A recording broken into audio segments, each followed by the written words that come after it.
You're falling. Not the dream kind where you wake up right before you hit the ground. The real kind. The kind with no bottom. Below you is a circle of perfect black, not dark. Black. The kind of black that doesn't reflect anything because nothing comes back out. No light. No sound. Just a hole cut into the universe itself. And the closer you get, the stranger it becomes. There's no wind rushing past you, no fire. The universe behind you is bending into a ring of light, slow and silent, and almost beautiful. This isn't science fiction. Everything you're about to see is real, predicted by Einstein over 100 years ago, and confirmed by experiments ever since. Because the truth is stranger than dying. Dying might be the least interesting part. So tonight, let's actually do it. Let's just fall in together, and let's find out what you would really see all the way down. This is the part the movies always get wrong. No screaming, no explosion, no big dramatic boom, and it's not a cosmic drain, sucking everything in like a bathtub. That's the biggest myth there is. Here's the proof. If our sun magically turned into a black hole right now, with the exact same mass, Earth would not get pulled in, not even a little. Gravity depends on mass and distance, and neither of those changed. So we'd keep orbiting in the exact same path. We just lose our sunlight, and slowly get very, very cold. So what is a black hole really? Take something massive, crush it, then crush it more, a giant star, into a smaller ball, into a tiny dot. There's actually a real measurement for this called the Schwarzschild radius. To turn the sun into a black hole, you'd have to crush it down to just 3 kilometers across. To turn the Earth into one, you'd squeeze the entire planet down to the size of a marble. That's it. A black hole is just an absurd amount of mass, packed into almost no room at all. And when matter gets that dense, gravity near it becomes so violent that even light gets trapped. Like it's caught on a chain. Light. The fastest thing in the universe. 300,000 kilometers every second. Nothing can outrun it. And yet, here, even light loses the race. That point of no return has a name, and you might be wondering what it is. It's called the event horizon, the edge, the exact boundary where the escape speed becomes faster than light itself.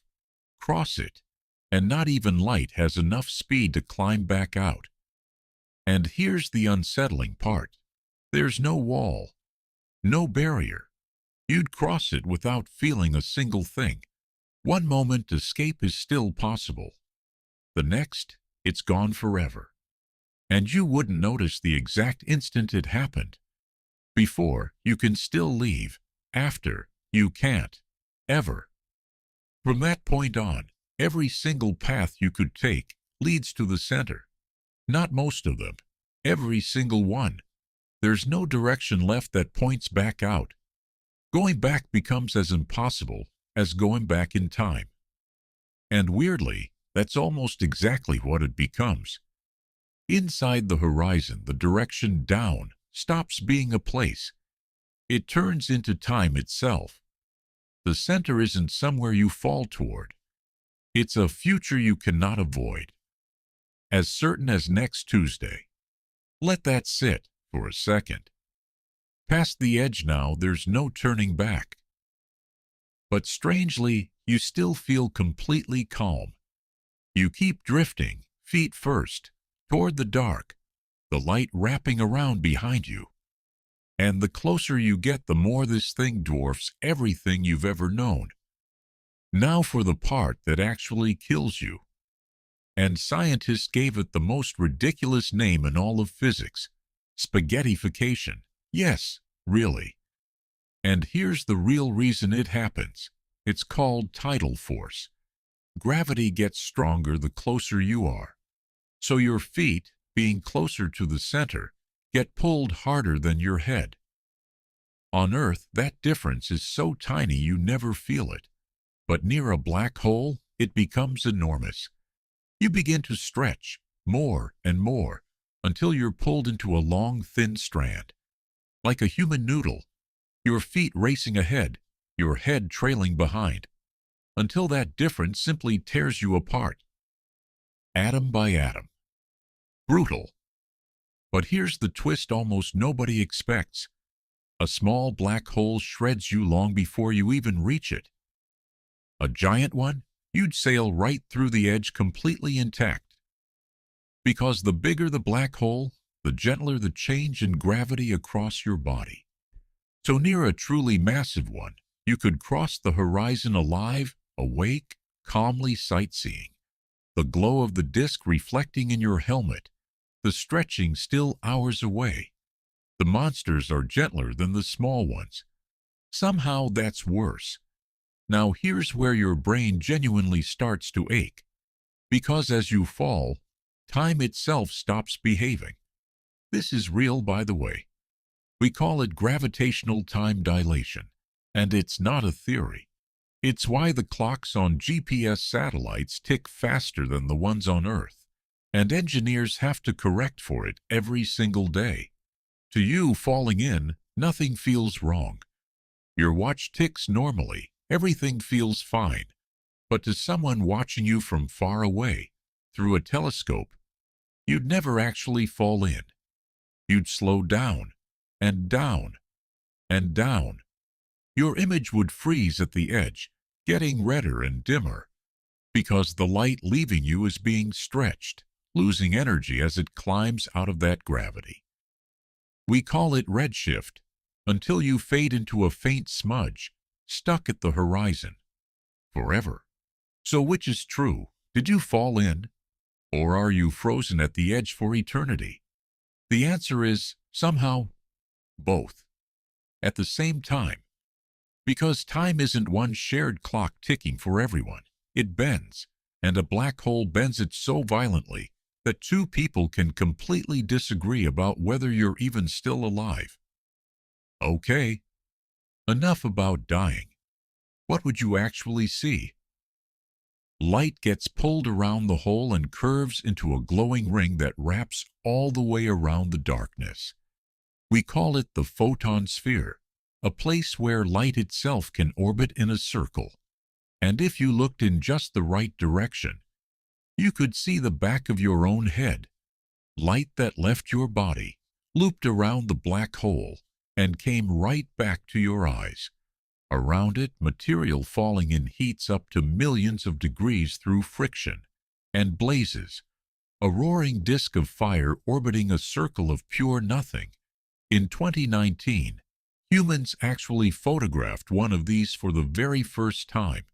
It was called M87, and to capture it, scientists linked telescopes across the entire planet, turning the whole Earth into one giant camera. A perfect dark shadow, wrapped in a blazing halo, 55 million light-years away. We took a picture of the one thing in the universe that's literally defined by being invisible. Done. So what's at the very center, at the bottom of all of this? Every equation we have says it's a singularity, a single point of zero size and infinite density. And here's the thing about physics. Whenever it gives you the word infinite, it isn't revealing a secret. It's admitting it's completely lost. The singularity is the place where our best understanding of reality simply stops working. Here's the honest answer, and it's not a cop-out. Nobody on Earth knows what's truly there. It's a question mark the size of a star, sitting in the dark, waiting. Every theory humans have ever written walks right up to the edge, looks inside, and goes quiet. But here's one last twist that almost nobody knows. Black holes don't last forever. The physicist Stephen Hawking proved they slowly leak energy, atom by atom, over unimaginable spans of time. We call it Hawking radiation. Given long enough, longer than the current age of the universe many times over. A black hole will quietly evaporate into nothing at all. Even the most powerful object in the cosmos eventually fades. So let's step all the way back and look at where these things really live. Because there's one sitting at the center of our own galaxy, right now, as you watch this. Its name is Sagittarius A star, 4 million times the mass of our sun, just sitting there, 26,000 light years away from where you're standing. Perfectly, completely silent. It has been there far longer than humans have even existed, and it will still be there long after every one of us is gone. And tonight, you can walk outside and look up at the night sky. Find that exact patch of sky toward the constellation Sagittarius and know precisely what's hiding back there. Not a monster, not a drain, not a cosmic vacuum cleaner, just an idea so impossibly heavy it folds space and time around itself. And you're standing on a tiny rock, orbiting an ordinary star, in an ordinary corner of an ordinary galaxy. And somehow, against all the odds, you're able to understand all of this anyway. That's the part that gets me. So here's my question for you before you go. If you fell in and could send one last message back out before the edge swallowed it forever, what would it say? Drop it down in the comments. I'll read them. Every single one, because that's what this channel is. One simple question about the universe every single week. And the more you sit with these ideas, the bigger and stranger everything gets. We fell in, we stretched. We watched time itself break apart, and we found beauty waiting at the edge of the scariest thing in the universe. So keep looking up. Keep asking the simple questions, because the universe bends in ways that should be impossible. And yet, here we are, small on a tiny rock, and somehow able to hold the whole cosmos in our heads. That's the strange, beautiful trick of being human. So thank you genuinely for falling with me today. I'll see you next time with another simple question. And if you want to come along, the subscribe button is right there.